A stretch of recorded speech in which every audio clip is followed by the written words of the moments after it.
Film की शुरुआत होती है एक मेंटल रिहैब सेंटर से, जहां एक नर्स एक लड़की को खाना लाकर देती है, लेकिन वो लड़की विंडो की तरफ इशारा करके कहती है कि वो अभी मरी नहीं है। नर्स उसे यह सब के बहाने बंद करके खाना खाने को कहती है और विंडो के पास जाकर उसे बंद कर देती है। इधर एक औरत उस रिहैब सेंटर की डायरेक्टर से कहती है कि एक हफ्ते से कोई खबर नहीं मिल रही है। डायरेक्टर तब प्लान भी एग्जीक्यूट करने की बात कहती है। ये डिसाइड होता है कि कल इस लड़की को उसकी फैमिली के पास वापस भेजकर दफन कर दिया जाएगा। ठीक तभी वो लड़की चीख पड़ती है और एक इनविजिबल फोर्स वहाँ मौजूद सभी लोगों को हवा में लटका देती है। डायरेक्टर औरत सबको बाहर जाने को कहती है और उस लड़की को अपने साथ आने को कहती है। तभी वहाँ पैरों में जंजीर बंधी हुई कोई चीज़ दिखाई देती है, जो ठीक अगले ही पल गायब हो जाती है। फिर वो लड़की उठकर भागने लगती है और अचानक रुककर एक टेबल के नीचे घुस जाती है। डायरेक्टर औरत उसे बाहर आने को कहती है। ठीक तभी उस ऊपर से एक बड़ा सा सैंडेलियर उस डायरेक्टर के ऊपर आकर गिरता है। सीन कट होता है और हम दारा को देखते हैं। दारा टीवी पर वेदर फोरकास्ट देख रही थी। इसी बीच दारा का दोस्त उसे टेक्स्ट करता है। दारा की माँ अपनी बेटी को चाय पीकर सो जाने को कहती है। दारा बताती है कि उसके दोस्तों ने एक फेयरवेल पार्टी रखी है और वो कल सुबह निकल जाएगी। माँ दुखी होकर कहती है कि वो पहले ही इतना कम घर आती है और अब फिर से जाना चाहती है। जब वो उसे घर पर रुकने को कहती है तो दारा कहती है कि उसने दोस्तों से वादा किया है। माँ गुस्से में आकर कहती है कि तुम्हारी जो मर्जी आए करो। अगले दिन सुबह दारा के रूम की विंडो के बाहर एक लड़का दिखाई देता है। माँ अपनी बेटी दारा को नींद से जगाती है। वो दारा को कुछ कपड़े देकर कहती है कि जॉब शुरू होने के बाद जब ज़्यादा थकान हो तो अपनी हेल्थ ठीक रखने के लिए वो गर्म कपड़े पहने। वो दारा को मुँह धोकर नाश्ता करने को कहती है। माँ के बाहर जाते ही दारा नोआ नाम के उस लड़के के साथ विंडो से ही भाग जाती है। अगले सीन में दारा अपने दोस्तों के साथ एक मोटर पर नज़र आती है। नोआ उनकी 4 साल लंबी दोस्ती को याद करते हुए कहता है कि मेडिकल की पढ़ाई वो मुश्किल वक्त दोस्तों की वजह से ही आसान हो पाया था। दारा इमोशनल हो जाती है, यह सोचकर कि फ्यूचर में जॉब की बिजी लाइफ की वजह से शायद वो लोग फिर कभी इस तरह हैंग आउट या ट्रैवल नहीं कर पाएंगे। इसके बाद सब अपने फ्यूचर ड्रीम्स के लिए ग्लास उठाकर एक दूसरे को चीयर्स करते हैं। तभी योट का ड्राइवर नोवा को बताता है कि उन्हें 7 मिनट के अंदर अपने रिजॉर्ट वापस लौटना होगा, इसलिए उन्हें जल्दी से अपने बैग्स पैक करने को कहा जाता है। नोवा ड्राइवर से उसके साथ आने की रिक्वेस्ट करता है। खैर बाद में निक्की सबको रिजॉर्ट के रूम्स की चाबियां बांट देती है। दारा अपनी दोस्त के सामने अपनी माँ को लेकर आना अपना फ्रस्ट्रेशन निकालती है। उसे लगता है कि जकार्ता से बाहर जॉब करने का उसका फ़ैसला उसकी माँ एक्सेप्ट नहीं कर पा रही है, जबकि माँ के स्ट्रिक्ट कंट्रोल से बचने का यही उसके पास इकलौता रास्ता था। लाठी उसे तसल्ली देते हुए कहती है कि माँ असल में उसे खोने के डर से ऐसा कर रही है। अचानक यॉट के सामने एक आइलैंड आ जाता है और यॉट आइलैंड के किनारे से टकरा जाती है।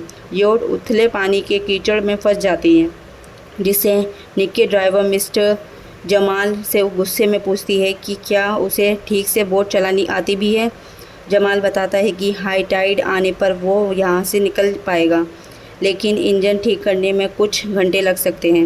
निक्की भड़क कर कहती है कि 7 बजे उनका डिनर प्लान है, जिसके पैसे नॉन रिफंडेबल हैं। ड्राइवर गुस्से में आकर उसे तैर कर जाने को कहता है। निक्की ड्राइवर की लापरवाही का इल्ज़ाम लगाती है और उसे जॉब से निकालने को कहती है। फिर वो अपने फ़ोन का सिग्नल चेक करते हैं तो देखते हैं कि वहाँ कोई नेटवर्क नहीं है। निक्की कंप्लेन करती है कि अकेले उसने सारी प्लानिंग की थी, जबकि बाकी सब बड़े आराम से घूम रहे हैं। दारा उसे शांत होने को कहती है।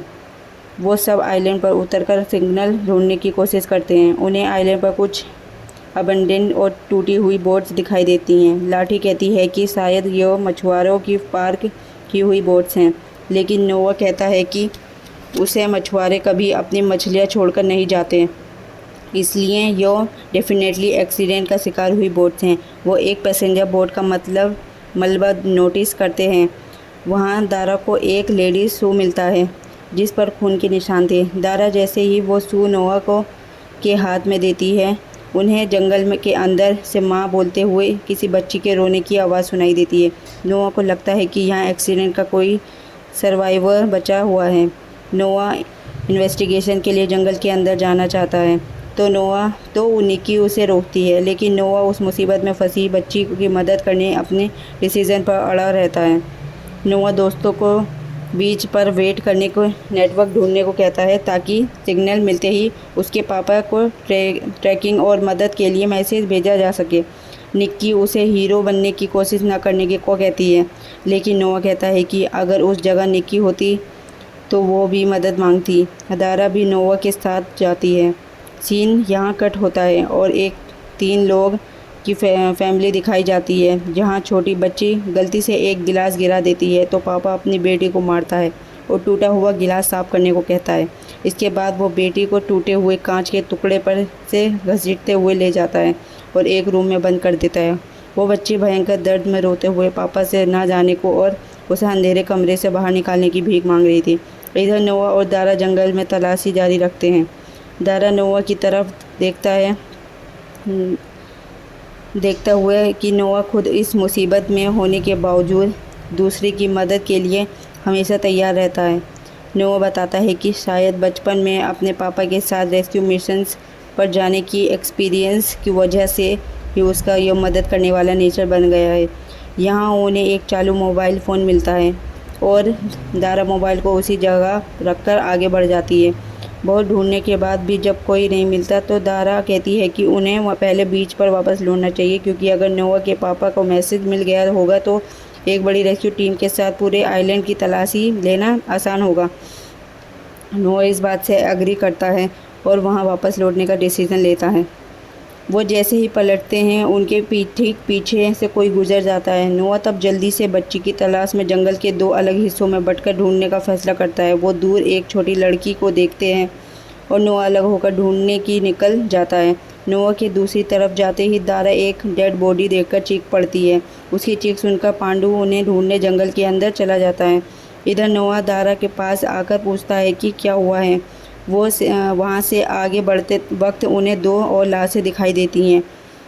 दारा बताती है कि उसने अब भी एक औरत को देखा था और जो पलक झपकते ही गायब हो गई, और वो इंसान थी या नहीं इस बात पर उसे डाउट है। अचानक वो नोटिस करते हैं कि वो फिर से उसी जगह पर वापस आ गए हैं। यहाँ दारा के ऊपर से कुछ गिरता है जिसकी बदबू बहुत भयंकर थी। वो जैसे ही ऊपर देखते हैं उनकी रूह कांप जाती है। उधर बोट का ड्राइवर रेडियो पर इमरजेंसी मैसेज भेजता रहता है और लाठी को बताता है कि वो एक ऐसे आइलैंड पर फंस गए हैं जो जीपीएस में बिल्कुल भी पकड़ में नहीं आ रहा है। सीन कट होकर जंगल में वापस आता है। पांडु उन्हें आवाज़ लगाता है। दारा को शक होता है कि सामने जो दिख रहा है वो सच में उनका दोस्त पांडु है भी या नहीं। खैर उन्हें यकीन हो जाता है कि वो असल में पांडु ही है। पांडु जब पूछता है कि वो दोनों इतनी देर से कहाँ थे तो नोआ बताता है कि उन्हें जंगल में बहुत सारी डेड बॉडीज़ मिली हैं। इसके बाद वो पांडु को वो लाशें दिखाते हैं। फिर दारा पेड़ों के ऊपर लटकी हुई लाशें भी देखती है और दिखाती है। पांडु कहता है कि इन्हें देखकर लगता है कि जैसे किसी जंगली जानवर ने इन पर अटैक किया हो। दारा सवाल उठाती है कि ऐसा कौन सा जंगली जानवर है जो किसी इंसान को इतनी ऊंचाई तक फेंक सकता है। दारा पांडु को बताती है कि वो लोग एक भूल भुलैया में फंस चुके हैं और यहाँ से बाहर नहीं निकल पा रहे। नोआ दारा को शांत होने को कहता है क्योंकि सिचुएशन सच में उनकी समझ से बाहर आ चुकी थी। इसके बाद वो रस्सी तैयार करके फिर से आगे बढ़ने का फैसला करते हैं। वहाँ उन्हें कुछ और डेड बॉडीज़ दिखाई देती हैं और उनकी हालत देखकर वो समझ जाते हैं कि इस आइलैंड पर वो लोग पहले या अकेले शिकार नहीं हैं। पास्ट में भी यहाँ कई लोगों ने अपनी जान गंवाई है। खैर वहाँ से निकलने की कोशिश करते हैं वो लोग। नोआ बताता है कि बच्ची के रोने की आवाज़ सुनकर वो खुद को रोक नहीं पाया और उसे लगा जैसे वो बच्ची बहुत तकलीफ़ में है। दारा और नोआ आपस में बात कर रहे थे कि पांडु किसी और तरफ निकल जाता है। पांडु को अचानक वही मिस्टीरियस लड़की दिखाई देती है और उसे समझ आता है कि वो उन दोनों से अलग हो चुका है। वो लोग एक दूसरे के आसपास ही थे लेकिन कोई किसी को देख नहीं पा रहा था। पांडु उस लड़की को देखकर उसके पीछे पीछे जाने लगता है। इधर दारा और नोआ खुद को फिर से उसी जगह पर खड़ा पाते हैं। दारा भयंकर डर के साथ कहती है कि इस आइलैंड पर ज़रूर कोई बहुत बड़ी गड़बड़ है, इसलिए वो यहाँ से कभी बाहर नहीं निकल पाएंगे। दारा कहती है कि उन्होंने पहले जो लाशें देखी थी वो असल में रास्ता भटकने की वजह से ही आखिर में यहाँ मारी गई हैं। नोआ दारा को तसल्ली देते हुए कहता है कि वो पहले पांडु को ढूंढेंगे और फिर बीच पर वापस लौटेंगे। नोआ बताता है कि सबको सेफ वापस भेज देने के बाद वो उस बच्ची को बचाने का रास्ता ढूंढेगा। यह सुनकर दारा भड़क जाती है और कहती है कि नोआ पागल हो गया है और उस मिस्टीरियस लड़की को अब भी एक इंसान समझना उसकी सबसे बड़ी गलती है। इसी बीच उन्हें एक रास्ता दिखाने वाला साइन बोर्ड मिलता है जिस पर लिखा था बीच मेंटल रिहैब सेंटर। इधर पांडु को वो लड़की फिर से दिखाई देती है और वो दोबारा उसके पीछे आ जाता है। दूसरी तरफ योट अपने आप स्टार्ट हो जाता है जिसे देखकर निक्की और लाठी बहुत खुश होते हैं। फिर अचानक योट बंद हो जाता है और जमाल देखता है कि योट के फ़ैन में एक चेन फंस गई है।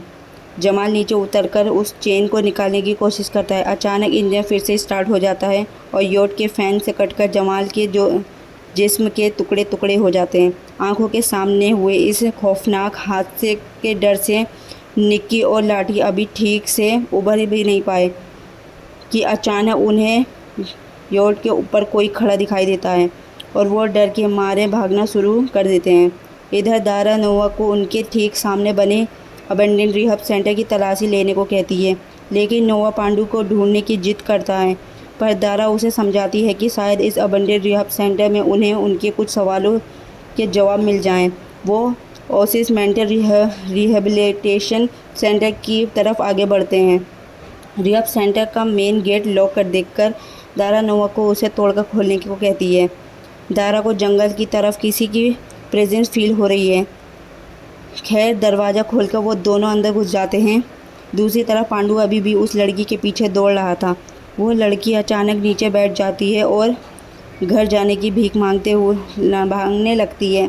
पांडु उसे तसल्ली देता है और बीच पर उनकी बोट होने की बात बताकर उसे इस आइलैंड से बचाने का वादा करता है। वो उसे खुद पर भरोसा रखने को कहता है।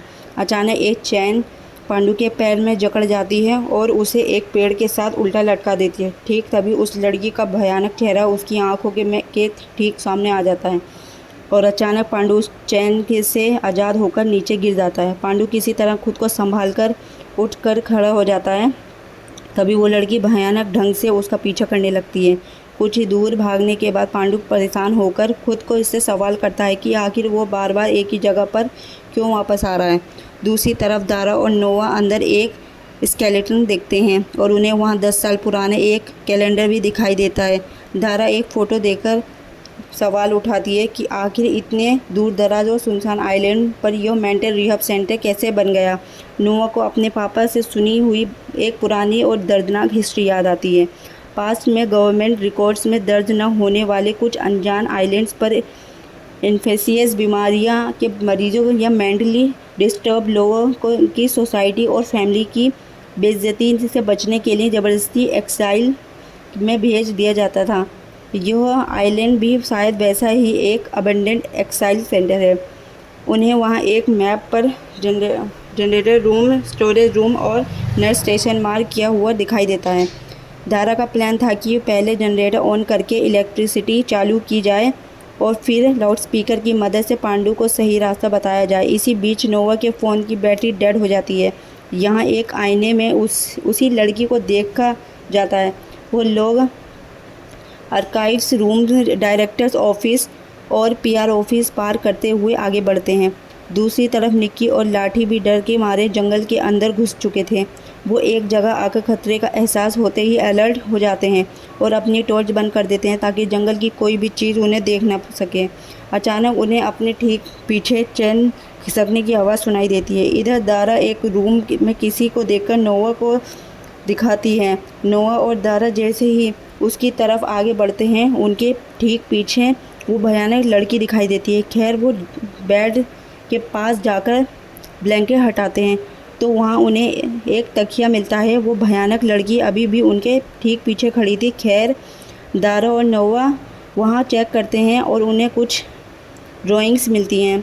सीन यहाँ फ्लैशबैक में चला जाता है और हम यहाँ उस लड़की को देखते हैं जिसे उसके पापा ने कैद करके रखा था। लड़की अपने पापा से कहती है, मैंने सुना है कि आप अपने ऑफिस के काम से बोर हो जाते हैं, इसलिए आपको इंस्पायर करने के लिए मैंने दीवारों पर यह ड्राइंग्स बनाई हैं।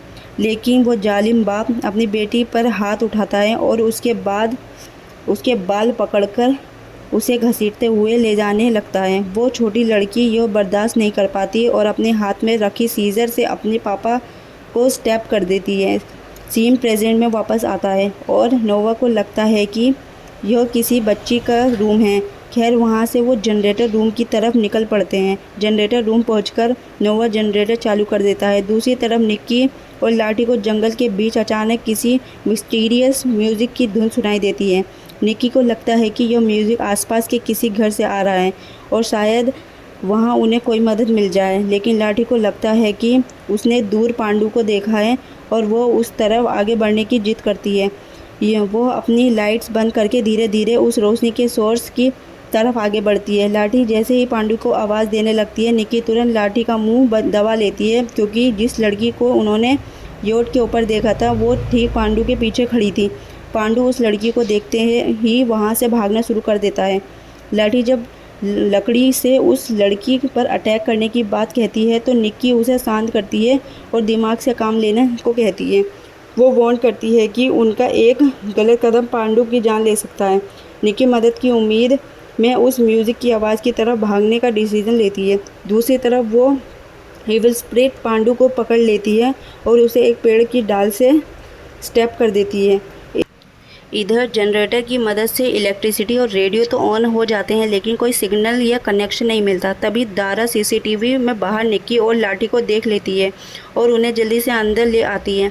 नोआ उनसे पूछता है कि वो लोग बीच छोड़कर जंगल के अंदर क्यों आए हैं। निक्की हाफते हुए उन्हें बताती है कि बोट का ड्राइवर मिस्टर जमाल मारा गया है और उन्होंने ये सब अपनी आंखों से देखा है। वो आगे बताती है कि बोट अभी भी ख़राब है और बोट पर मौजूद उसी मिस्टीरियस लड़की ने ही शायद जमाल का खून किया है। जब नोआ पांडु के बारे में पूछता है तो निक्की कहती है कि उस एविल लड़की ने शायद अब तक पांडु पर भी अटैक करके उसे मार डाला होगा। जो सुनकर लाठी भड़क जाती है और निक्की को थप्पड़ मार कर कहती है कि निक्की ने तो पांडु को बचाने के लिए मदद ढूंढने का वादा किया था, तो अब वो पांडु को मरा हुआ कैसे बोल सकती है। नोवा जब निक्की से सच बताने की रिक्वेस्ट करता है तो निक्की कहती है कि उन्होंने जंगल में पांडु को पागलों की तरह चीखते हुए सुना था और उसके ठीक बाद उस लड़की ने आकर पांडु पर बेरहमी से अटैक कर दिया। यहाँ लाठी फ़ोटो में उस लड़की को देख लेती है। निक्की इस पूरी बर्बादी के लिए नोवा को ब्लेम करती है और कहती है कि अगर उसने हीरो बनने की कोशिश ना की होती तो आज यह मुसीबत उन पर नहीं आती। निक्की जब नोवा के पापा की बात छेड़ती है तो नोवा भड़क जाता है तो और उसे अपने पापा के बारे में कुछ भी बोलने की सख्ती से मना करता है। निक्की दारा को भी टोंट मारती है और कहती है कि वो भी सिर्फ नोआ के साथ रहने के लिए ही जंगल में आई है। उनके इस झगड़े के बीच ही अचानक उन्हें बाहर किसी के चलने की आवाज़ सुनाई देती है। नोआ जैसे ही दरवाज़ा खुलता है पांडु ज़मीन पर गिर पड़ता है। तब सब मिलकर पांडु को अंदर लाते हैं और उसे होश में लाने की कोशिश करने लगते हैं, लेकिन उन्हें समझ आ जाता है कि पांडु मर चुका है। नोआ पांडु की मौत के लिए खुद को पूरी तरह से कसूरवार मानता है और बुरी तरह रोने लगता है। वो अफसोस करते हुए कहता है कि वो तो बस सबकी मदद करना चाहता था, लेकिन उसकी गलती की वजह से आज उसके दोस्त इस आइलैंड पर बलि चढ़ रहे हैं और आखिरकार पांडु की भी जान चली गई है। खैर वो लोग पांडु की डेड बॉडी को एक कपड़े में ढक लेते हैं। दारा अंदाज़ा लगाती है कि अगर वो लड़की इस रिहेबिलिटेशन सेंटर की पेशेंट थी तो इन सारे सुपरनेचुरल मर्डर्स के शुरुआत इसी जगह से हुई है। वो कहती है कि अगर उन्होंने जल्दी से इस खतरे का असली सच पता नहीं लगाया तो शायद इस आइलैंड पर एक एक करके सबकी जान चली जाएगी। उन्हें सीसीटीवी फुटेज में मूवी की शुरुआत वाला सीन मिल जाता है। अचानक वो लड़की भयानक रूप लेकर कैमरा के ठीक सामने आ जाती है। वो लोग सेंटर का आर्काइव्स रूम की तलाशी लेने का डिसीज़न लेते हैं। जैसे ही वो लोग रूम के अंदर घुसते हैं उस लड़की को बाहर देखा जाता है। वहाँ ढूंढभाल करके उन्हें उस लड़की की फ़ोटो और उसका असली नाम मिल जाता है, माला पुत्री। इसके बाद सीन पली मई 2003 में चला जाता है। हॉस्पिटल की डायरेक्टर माला की माँ और रिहब सेंटर की फैसिलिटीज़ के बारे में बता रही थी। वो लोग कुछ डॉक्यूमेंट्स चेक करते हैं और उन्हें पता चलता है कि माला की माँ ने माला को ज़िंदगी भर के लिए इस सेंटर में ही रखने का एग्रीमेंट साइन किया था। उन्हें डॉक्टर जॉयस और माला के बीच हुई एक काउंसलिंग सेशन की टेप मिली थी। डॉक्टर जॉयस माला के साथ दोस्ती बनाते हुए पूछती है कि उसने अपने ही पापा के साथ इतना बड़ा वायलेंट बिहेवियर क्यों किया है। माला उनके सवाल का कोई जवाब नहीं देती और ड्राइंग करने की जिद करने लगती है और बेचैन होकर पूछती है, माँ मुझे लेने कब आएगी।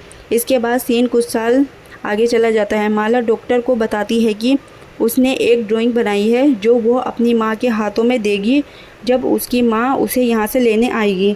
अगले सीन में एक लड़की के पेरेंट्स आकर उसके बर्थडे पार्टी मनाते हुए दिखाई देते हैं। तब माला कहती है कि जैसे वो अकेली और कैद है, बाकी सब भी वैसे ही अकेले होने चाहिए। माला बर्थडे वाली उस लड़की पर अटैक कर देती है। इसके बाद डॉक्टर जॉयस उसे समझाती है कि अगर वो ऐसा वायलेंट बिहेवियर करेगी तो वो भी अपने जालिम पापा की तरह ही क्रिमिनल बन जाएगी। माला जवाब देती है कि उसके पापा कहते थे अंदर का गुस्सा और भड़ास निकाल देनी चाहिए, दबाकर रखने से बीमारी पैदा होती है। डॉक्टर जॉयस कहती है कि माला अभी तक मेंटली पूरी तरह ठीक नहीं हुई, इसलिए उसकी माँ उसे लेने नहीं आएगी। माला रोते रोते पूछती है, तो अगर मैं मर जाऊँ तो क्या माँ मेरी लाश लेने आएगी। यह सीन देखकर ज़ारा इमोशनल हो जाती है और कहती है कि मुझे अपने घर वापस जाना है। माला को ज़बरदस्ती आइसोलेशन रूम में ले जाया जाता है और माला जिद करते हुए कहती है कि वो अपनी माँ को यहाँ आने पर मजबूर कर देगी और जब वो मरेगी तो उसकी लाश लेने उसकी माँ को ही आना पड़ेगा। माला को एक बार फिर डॉक्टर जॉयस के पास लाया जाता है। माला तब लगातार यही बोल रही थी कि सिर्फ उसकी माँ ही आकर उसकी डेड बॉडी का दफन कर सकती है। इसके बाद से माला को जंजीरों में कैद एक ज़िंदगी गुजारनी पड़ती है। वो चारों सीन देखकर इमोशनल हो जाते हैं। एक दिन आइसोलेशन रूम में जब सब उसे अकेला छोड़कर चले जाते हैं तो माला किसी तरह वो चेन खोल लेती है और उसे अपने गले में फंसाकर सुसाइड कर लेती है। यह देखने के बाद दारा कहती है कि माला की माँ असल में बहुत पत्थर दिल थी और उसने कभी भी माला को इस रिहेबिलिटेशन सेंटर वापस ले जाने के इरादे से यहाँ नहीं छोड़ा था। और जंगल में सुनाई देने वाली माला के रोने की आवाज़ असल में अपनी माँ का वेट करती हुई उसकी भटकती आत्मा की चीख है। दारा को लगता है कि माला की डेड बॉडी अभी भी इसी आइलैंड पर है और अगर उसे ढूंढकर ठीक से दफन कर दिया जाए तो शायद उसकी आत्मा को शांति मिल जाए, जिससे यह सारा इविल डिस्टर्बेंस हमेशा के लिए ख़त्म हो जाएगा। वो आपस में काम बांट लेते हैं। नोआ और दारा मोंग के अंदर जाते हैं। दूसरी तरफ निक्की और लाठी को सोवेल ढूंढने की रिस्पॉन्सिबिलिटी दी जाती है। इधर दारा को मालापुत्री का डेथ सर्टिफिकेट मिल जाता है और वो डेड बॉडी चेक करके कंफर्म कर लेती है। लाठी जनरेटर रूम में कब्र खोदने के लिए सोवेल ढूंढ रही थी और निक्की बाहर खड़ी थी। ठीक तभी लाठी के पीछे एक साया दिखाई देता है। इधर नोआ और दारा डेड बॉडी को बाहर ले आते हैं और निक्की को जल्दी से सोवे लेकर लाठी के साथ बाहर आने के लिए कहते हैं। निक्की अंदर जाती है और सोवे लेकर लाठी को बाहर निकलने के लिए कहती है, लेकिन जैसे ही वो रूम से बाहर निकलने लगती है अचानक दरवाज़ा बंद होकर लॉक हो जाता है और लाठी अंदर ही फंस जाती है। निक्की पूरी ताकत लगाकर दरवाज़ा खोलने की कोशिश करती है और लाठी को आवाज़ लगाती रहती है। लाठी अंदर चीखती रहती है। इसी बीच माला की आत्मा वहाँ आती है और लाठी के सर में एक रोड स्टेप कर देती है जो दरवाजे को चीरते हुए दूसरी तरफ से बाहर निकल आती है। इसके बाद दरवाज़ा अपने आप खुल जाता है और निक्की दरवाजे के साथ ही लाठी की लाश को लटका हुआ देखती है। निक्की जैसे ही डरकर वहाँ से भागने लगती है। माला निक्की के पैर पकड़कर उसे घसीटते हुए ले जाने लगती है। दूसरी तरफ दारा और नोआ वेट करते करते इरिटेट हो जाते हैं। दारा टेंशन में आकर कहती है कि ज़रूर निक्की ने कोई नई मुसीबत खड़ी कर दी होगी। वो उन्हें ढूंढने के लिए जैसे ही जनरेटर रूम की तरफ आते हैं उन्हें दरवाजे पर लाठी की बेजान बॉडी लटकी हुई दिखाई देती है। उधर माला की आत्मा निक्की को एक रूम में लाकर छोड़ देती है। इधर दारा रोते हुए बुरी तरह टूट जाती है और नोआ से पूछती है कि निक्की कहाँ है और आखिर उनके साथ ही यह सब क्यों हो रहा है। नोआ डिसाइड करता है कि वो सबसे पहले माला की लाश दफन करेंगे और उसके बाद निक्की को ढूंढकर इस श्रापित आइलैंड से निकल कर ले जाएंगे। दूसरी तरफ निक्की को फिर से माला की आत्मा दिखाई देती है। निक्की तब वहाँ रखे एक गैस सिलेंडर का वाल्व खोल देती है और अपने हाथ में लाइटर ले लेती है। इधर दारा और नोआ की कब्र खोदने का काम लगभग पूरा हो चुका था। उधर निक्की माला की एविल स्पिरिट को खुला चैलेंज करती है। वो कहती है कि वो इस पूरी जगह को बर्बाद कर देगी और अगर वो मरी भी तो माला को भी अपने साथ नरक लेकर जाएगी। उसकी बात पूरी होने से पहले ही एक चैन निक्की के चेहरे पर लिपट जाती है और सिल्डर्स उसके पैरों में जकड़ जाते हैं। देखते ही देखते निक्की के जबड़े का ऊपरी हिस्सा उखड़कर अलग हो जाता है। इधर वो लोग माला की बॉडी को कब्र में रखकर उस पर मिट्टी डालना शुरू कर देते हैं। तभी माला चीख पड़ती है और नोआ को खींचकर अंदर ले जाती है। दारा बाहर से माला को की आत्मा के आगे नोआ को छोड़ देने की भीख मांगती है। दारा माला की गलतफहमी दूर करने की कोशिश करते हुए कहती है कि उसकी माँ उसे कभी लेने नहीं आएगी क्योंकि उसकी माँ ने उसे इस सुनसान आइलैंड पर छोड़ दिया था। वो रोते हुए रिक्वेस्ट करती है कि प्लीज़ उन्हें इस आइलैंड से ज़िंदा वापस जाने का एक मौका दे दो। दारा माला की आत्मा को शांत करने के लिए अपने और दोस्तों के अपनी फैमिली के पास लौटने की तड़प और अपने मॉम डैड से मिलने के प्यार को जाहिर करती है। दारा कहती है कि वो खुद भी अपनी माँ को बहुत मिस करती है। इधर नोआ को गैस की स्मेल आती है और वो जैसे ही लाइटें ऑन करता है एक भयंकर ब्लास्ट होता है। सीन कट होकर अगले दिन पर आता है। दिखाया जाता है कि दारा की माँ एक रेस्क्यू टीम के साथ इस आइलैंड पर आ रही है। रेस्क्यू टीम बताती है कि उन्हें 10 साल पहले गायब हो चुके उस मिस्टीरियस आइलैंड का पता चल गया है जहाँ से उन्हें काला धुआं उठता हुआ दिखाई दे रहा है। आइलैंड से सभी की डेड बॉडीज़ मिलती हैं और वहाँ से सिर्फ दारा को जिंदा बचाया जाता है। आखिरकार दारा ठीक ठाक अपने घर लौट आती है। उसकी माँ बहुत प्यार से उसे नाश्ता करवाने के लिए रूम में खाना लेकर आती है। दारा अपने डर और ट्रॉमा की वजह से बुरी तरह इमोशनल होकर अपनी माँ से रिक्वेस्ट करती है कि वो अब उसे दोबारा कभी अकेला छोड़कर न जाए। माँ उसे शांत करती है और अब दारा की मॉम वहाँ से चली जाती है और जब वो दरवाज़ा बंद करती है तो शॉकिंगली दरवाजे के ऊपर सेम वैसी ही ड्राइंग्स को दिखाया जाता है जैसे हॉस्पिटल के अंदर माला के रूम में थी और दारा भी सेम वैसी ड्राइंग बना रही होती है। यानी कि शॉकिंगली दारा की बॉडी के अंदर अब माला की स्पिरिट थी और हम देख पाते हैं कि यहाँ पर वो हमेशा रहने वाली है और माला की स्पिरिट को हमेशा से माँ चाहिए थी जो कि उसको दारा की माँ के रूप में मिल गई और उसको यहाँ पर दारा की बॉडी के अंदर रहने का मौका मिल गया था। यानी कि वो आज तक हमेशा से ऐसी ही लड़की को ढूंढ रही थी जिसके ज़रिए वो इस आइलैंड से बाहर निकल पाए। और जब दारा ने अपनी माँ का जिक्र किया तो माला की स्पिरिट ने प्लान बनाया कि वो दारा की बॉडी में छिप जाएगी और उसके बाद में वो यहाँ से बाहर निकल सकती है और माँ का प्यार पा सकती है। और बूम, इसी के साथ में यह मूवी यहीं पर ख़त्म हो जाती है।